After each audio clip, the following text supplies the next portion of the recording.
What's up, everyone?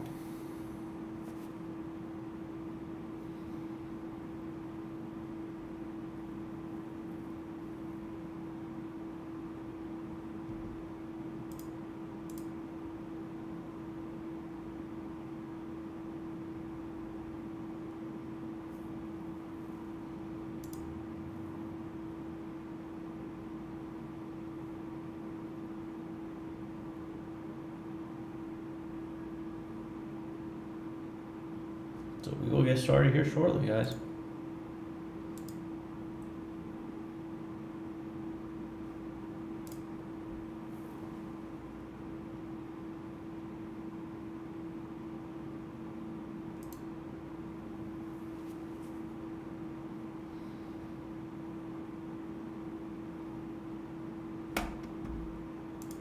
Morning, good morning.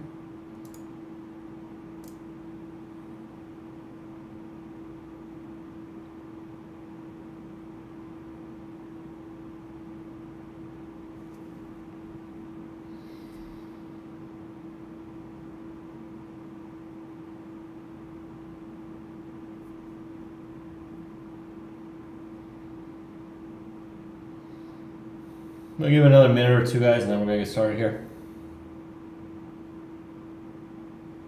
Hey, good morning. Hey, Steve, how are you? Pretty good. How are you? Good, feeling better. Awesome. That's great, man. Yeah, travel bugs are no joke. Yeah.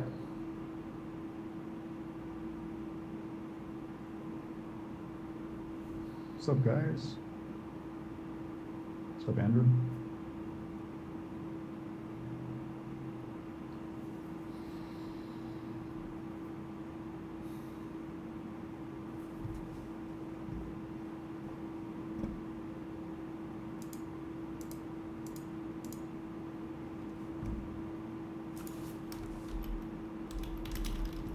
Just a reminder, we are in webinars in Slack.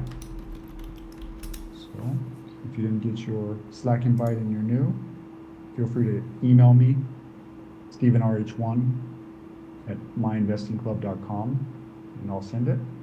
Then set up Slack and come into webinars and you can chat live. Yep. All right, I'm just gonna get started here today, guys. So, good morning, everyone. Welcome back to live trading. If this is your first time on live trading, welcome. We use the webinars channel in Slack to communicate. I've been out the last couple days, just not really feeling too well, dealing with like a little bit of a stomach bug, but starting to slowly feel better. So back here today. So thank you to all the mods that were here to cover and help while I was away. I really, really appreciate it. It seems like yesterday was a little bit of a crazy day, so we're going to get into that a little bit. But as you guys know, we're also doing the live stream on YouTube. So we're going to be doing the first 30 minutes of the live stream on YouTube to give you guys an idea of how we build the watch list, what we're looking for, and some recaps. And then right at 9:30 when the market opens and we start trading, that's kind of when I cut off the YouTube live stream and reserve that for MIC members. So let's get started. So what has been the theme? So I think that the biggest thing here, one sec. I think the biggest thing here is to understand kind of what lit up this market. So there's a couple things that happened. So number one was MLGO. MLGO was a stock that went from $2 to $30, right? This kind of lit up the overall small cap market.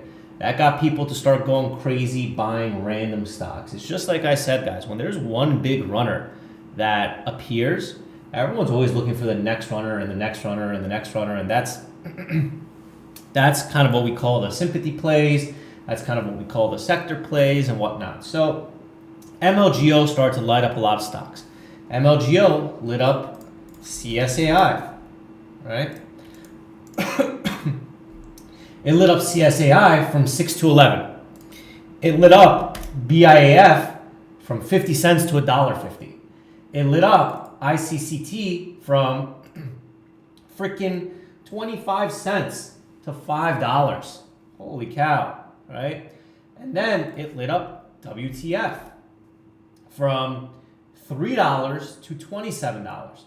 So, and then That's number one. So the small cap market was lit up by MLGO. What happened with the large cap market? Well, we got a big IPO, Newsmax. So, I mean, I don't know about you guys, but I've just heard about Newsmax in passing, right? I haven't heard anything of substance. I haven't heard anything of value when it comes to Newsmax. But obviously there's some big money behind this. Now, do I think that this move from $10 to $300 is warranted? Absolutely not. But I do know that these stocks should always go further than you expect. So somehow, some way, this Newsmax is now worth more than Fox, which is kind of crazy. But at the end of the day, guys, this is the same style of short squeeze that we see in small cap stocks that happens on large cap stocks. And then you say, okay, Newsmax went crazy. What's next? Well, the most recent IPO, aside from Newsmax, was CoreWeave. All of a sudden, CoreWeave started to go crazy, right? So all of these kind of turn into dominoes of each other. All of these are kind of turning into the same type of thing where people feel FOMO. They missed MLGO, so they chase, RSLS. And then you see what happens on RSLS. I mean, this thing just had an offering and a reverse split. I mean, it is down like 80%, dude. This is crazy. This is absolutely crazy. So I think that this offering on RSLS is kind of going to get the small cap market to at least slow down a little bit. MLGO also topped out yesterday as well, faded down. So I think that a lot of the hype is at least going to slowly dwindle down in the short term when it comes to these stocks. That's number one. Number two is what's going on today. Well, today is Trump's tariff day. Today is a day that Trump is going to announce what type of tariffs he's going to do and this and that. And the market's just kind of been down in anticipation of this. And like I said a couple days ago, I think that this is a buy the news setup, right? So I think that a lot of the negativity is already priced in.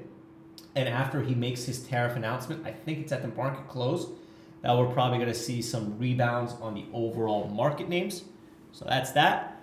What else? Yeah, I mean, that's pretty much it, guys. I saw a lot of crazy action yesterday, so I hope everyone stayed safe. But it's just a very, very wild, last 4 to 5 weeks in the market.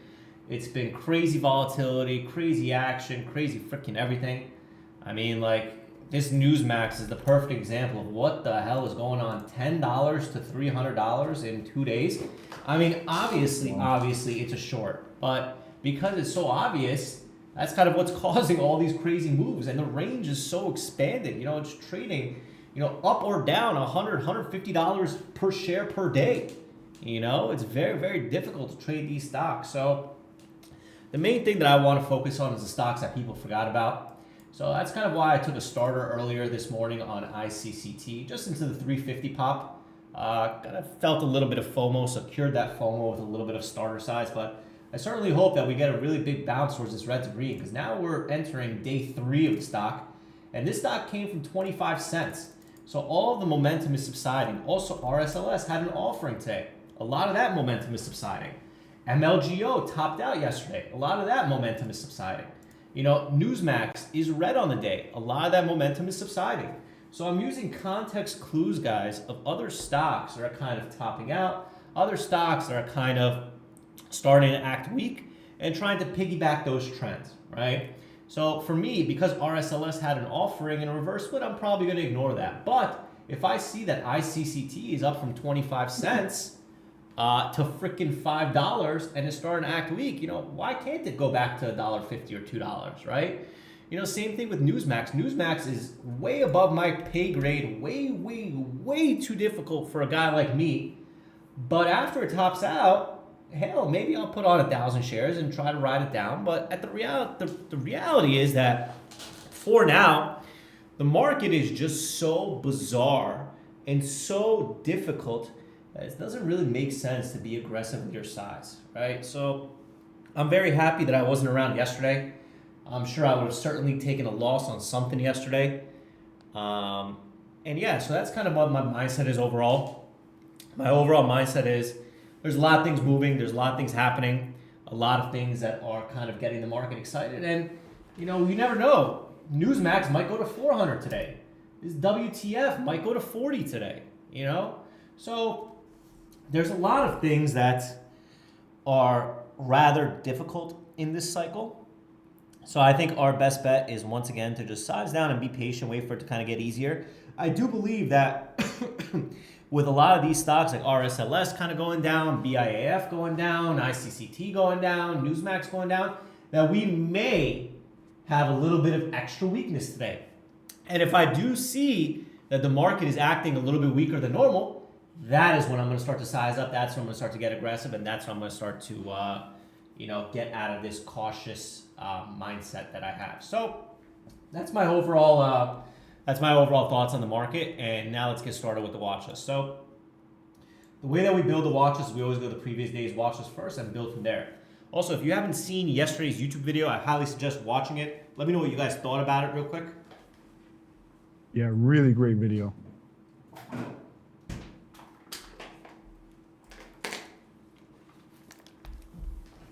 Awesome. So let's get started here with building the watch list. So the way that we build the watch list, we always go to the previous day's watch list and start from there. So I'm going to start with Tom's watch list right now. TC, no, that was the previous day. Let me see the previous day. Okay. Let's use James and Tom. So ICCT. Like I said, I have a starter pre-market short. So ICCT, I took a starter short pre-market near 350. Day 3 of the move today. Looking for a bounce toward 370, 425, and 470 to scale in short.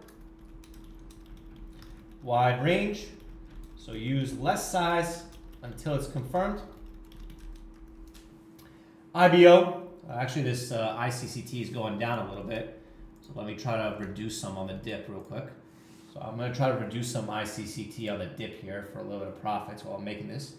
IBO just ended up kind of coming straight down, turned into a penny stock, so not really interested in that.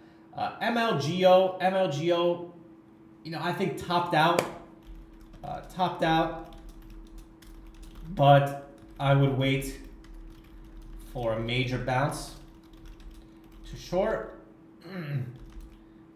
Not really in love with this, as I think there are easier opportunities out there.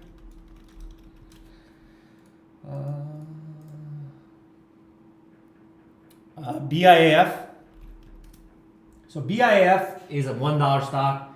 It ended up topping out. I personally, guys, I'm really bad at these $1 stocks, but I do see resistance at 125 and 140. Can you make an argument for it? Maybe. Do I really like it? Not really. So I'm just going to not even put that on the radar. CSAI, really nice melt yesterday. If we just draw our lines, we got 650, we got 750, and we got 830. So CSAI, nice fade yesterday. Looking for a bounce toward 650, 750, and 830 to short. Let's see what Tom's got today. TCRT. TCRT, not really much volume, not really much range. Maybe a bounce towards, 270 and $3. So TCRT, not too in love with this one. Maybe a 270 to $3 bounce. RSLS trapped all the shorts yesterday, then trapped all the longs today. They announced a reverse split and offering So most likely ignoring this. But I do believe that this stock will probably cause a lot of other stocks to remain weak. WTF, Chinese stock. This is way too risky for me, so I'm avoiding WTF. Although is starting off red on the day, this is very risky for me, so I am most likely ignoring the short on it. I remind myself that I don't have to trade every single stock, just the ones that make sense. What else is there? There's Newsmax. Newsmax, you know, Newsmax way above my pay grade, so most likely we'll ignore it. But it is setting up for a potential first red day. The range is just too crazy that I will most likely ignore. Okay. What else we got here? IBG potential hot stock of the day. Potential hot stock of the day. Ignoring short. SBFM. SBFM, I really don't see anything here. It's just kind of grinding and consolidating. So there's really nothing here, just grinding and consolidating. So that's pretty much going to be the watch list. ICCT main watch, maybe CSAI and all the other stocks as well. WTF ignoring. Newsmax probably ignoring. So that's pretty much going to be the watch list for now. And yeah, so yeah, pretty exciting. So also one more thing, guys, while I have you here, is our promo with Cobra. So as you guys know, we partnered up with Cobra Trading this year. They are offering our traders free commissions for a month, free platform for a month, 60 days additional live trading access, and you will be able to come to the New York Stock Exchange with me. 10 people are going to be selected to come to the New York Stock Exchange with me. So I would highly suggest that you guys move your accounts over. Probably going to make an announcement later this week, but we are no longer partnering or recommend Success Trader. We are only recommending Cobra now. So yeah, really exciting stuff. So that's pretty much what I got on my plate today, guys. So I'm going to pass the baton over to Steven, and I'll let Steven take it from here, and then we will get started live trading at 9:30. I do have an open order to reduce some ICCT on the dips. So if we get that ICCT on the dip, I will reduce some out. But Steven, the floor is yours, my friend. Sure thing. So first off, so as Alex just mentioned, Cobra, with the switchover or opening up a new account with Cobra or switching, there's a lot of benefits. One of them is you guys get 2 free months of live trades if you're not already in the live trades. So one member wanted to very generously give his live trades out. So congrats to Lily, who was the first to DM me this morning. And yeah, she should have been able to join this morning. So I hope she's here and I hope she enjoys it. I think it's a really good perk. And yeah, congrats, Lily. It couldn't have happened to a nicer member. So I want Also, one more thing I got a Steve, couple. to add. Yeah, Is sure. if you already Absolutely. have live trading access, we will give you an additional 60 days.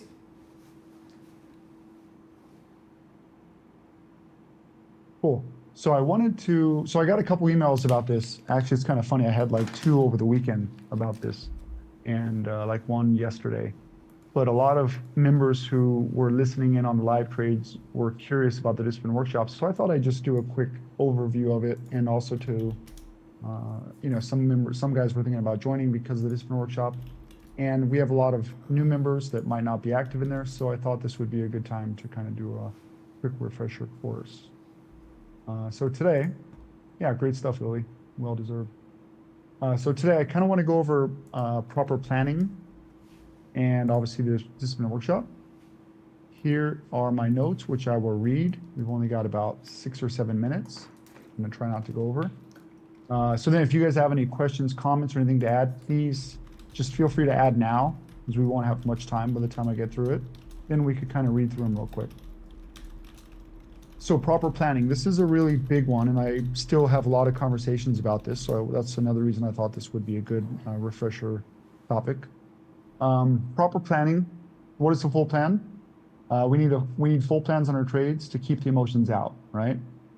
So the time to make a plan is not when the trade is going against you and you're feeling emotional and you're watching bad things happen in your P&L. That's when you don't make good decisions. You don't want to be deciding, do I stop, do I add, what do I do?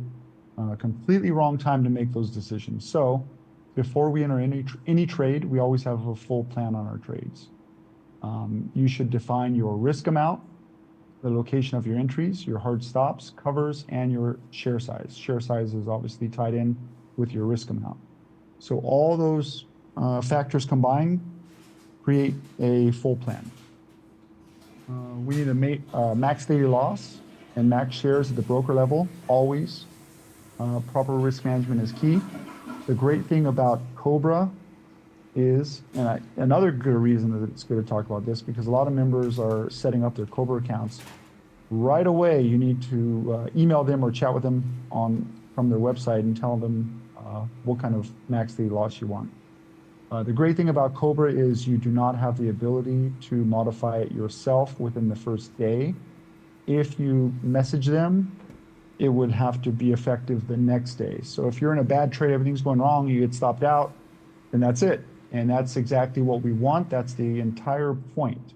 Having the ability to modify your risk parameters doesn't make any sense, and it's not really a max daily loss in my opinion, right? So just for that factor alone, I would say switch to Cobra, right? Your sizing should be based on your skill and comfort level. A lot of members ask me about what kind of sizing they should use. If you're asking that question, then the answer is probably really small, right? So if you're newer, you're just learning your platform, whatever the case is, you're not yet consistent, then there's no reason ever to be trading with size that affects you or that you care about in any way. I personally recommend 50 to 100 shares, 20, 30 bucks, whatever it is, but keep it small. Once you have a few months of proven results, you can slowly size up. So to kind of recap this real quick, and I know I talked about this last week, but let's say you're new, your max daily is 50 bucks, right? I mean, I think it should be more like 20 or 30, right? But let's just say it's 50 bucks. And that means that you call Cobra or whoever your broker is, and you tell them that you want your max daily loss to be 100 to 150 bucks, right? So I always recommend 2 to 2.5 times of an average day's win. It's kind of hard to know what that number is when you're new, but if it's based on your max loss, then you won't go too wrong. You can't lose more than that in a day. You can't lose more than a couple of days of work. So 2 things. First is education. Second is profits. So we don't want to think about profits and get ahead of ourselves before we prove that we've got what it takes. We know what we're doing. We understand the process. We've got proper risk and planning under control. Then we worry about the profits, right? The number one issue I see with newer traders, I think with anybody really, I know because I had this problem when I was, getting started, is we get started, we want to make a bunch of money, and we kind of overlap the two, or we put profits way ahead of education, and that's kind of last, right? What usually ends up happening, I would say, I don't know, 100% of the time or 99% of the time, what usually ends up happening is traders like me come in brand new, which for me it was 8 or 9 years ago, come in brand new, make a bunch of mistakes, lose a bunch of money, and then realize, oh, I need to go about this the right way, right? So you could skip all the heartache and loss and stress, and you can go straight to proper planning and risk management and getting educated with my investing club, or in my opinion, you can learn the hard way. That's usually what happens though. Now you get a lot of emails, a lot of messages from members, non-members who exactly walk me through their journey, and it's never an easy one until they're finally at a point where they're ready to get serious about their education and risk management. So hope that makes sense. Feel free to DM me or email me if you guys have any questions on that. Yeah, let me another chime in minute? here Yeah. too, Steve. Sure thing. So everyone always asks me, like, what's your biggest advice? What's your biggest advice? What would you do? What would you do? So here's the thing, guys. So I was raised in a Middle Eastern family, and Middle Eastern people are notoriously stubborn. So unfortunately, just by DNA, I was a very stubborn person when I first started my trading. I could not accept when I was wrong in a trade setup. I could not accept to take a loss. And when I first started, no one really told me about hard stops. No one really taught me that stuff. So the big turning point for me was using hard stops, hard market stops on my trades, because it takes the stubbornness out of it and it takes the guessing out of it. There have been many, many times that I have been what we call a deer in headlights. You freeze. You freeze, you freeze, you freeze. And when you freeze, you don't have enough time to try to fix things and try to stop out, because you're like, it's at my stop, but maybe it's going to do this, but maybe it's going to do that. And then all of a sudden it does the opposite. You lose even more money. You're like, what the fuck? How many times have you said to yourself, I'm going to stop out at X? You don't stop out at X, and you stop out at Y, and then you're like, if I just stopped out at X, I would have had so much more money, right? So that's the thing that I want you guys to understand is it's okay to be wrong. How many times have you guys seen me stop out at the absolute highs of the day on these stocks? It must happen at least once a week, at least, or maybe once every other week, that I stop out at the exact highs of the day. But why does that not matter? Well, it doesn't matter, because if the stock ends up going in my favor, if the stock ends up rejecting, I'll just get back in. You always forget as traders that you could just get back in. Now the PDT guys, yes, it's a little bit more difficult, but for the non-PDT guys, you could always just get back in. So I have no problem stopping out at the day's highs. I do it all the damn time because it allows me to protect myself. And then when that big opportunity comes or that big rejection comes, I'll just get back in. So don't be afraid to stop out. Don't be afraid to lose money. Don't be afraid, right? Because oftentimes the stop was created to keep you safe, right? You have a seatbelt and you have an airbag when you're in a car to keep you safe. It's an emergency, right? You don't want the airbag to go off every day, right? That means that you're doing something wrong. So you don't want to max loss every day. That means you're doing something wrong. It should just be there as a preventative measure, okay? So that's the main thing that I want you guys to understand. It is okay to be wrong. It's not okay to stay wrong. And I think that you guys could see from my point of view is if I'm making all this money, I'm making, significant amounts of money, and I'm stopping out at the absolute high of the day, I'm the one that's getting, stopped out at the maximum high, and I just get back in 10 cents lower, then so be it, right? So be it. So that's the lesson that I want to give you guys is it's okay to be wrong. It's not okay to stay wrong. And your max loss is there as your seatbelt and your airbag. If you're driving a car and your airbag goes off every single day that you're driving the car, chances are you're probably doing something wrong, right? So with that being said, we got about a minute until, I just got my cover there on ICCT, covered a little bit there at 316 from that move Nice down. Ideally, we get another bounce back, but I'm probably just going to be ending the YouTube stream here. So if you guys have more questions, just email us at stevenrh1@myinvestingclub.com. And aside from that, we're going to get started trading here in the next about 40 seconds. So thanks, guys, and let's get back to it. Oh, also, I got another cover at 311. So I'll reduce a little bit more at 311. Hopefully we get a nice washout under 3. But that's it, guys. So ending the YouTube stream here.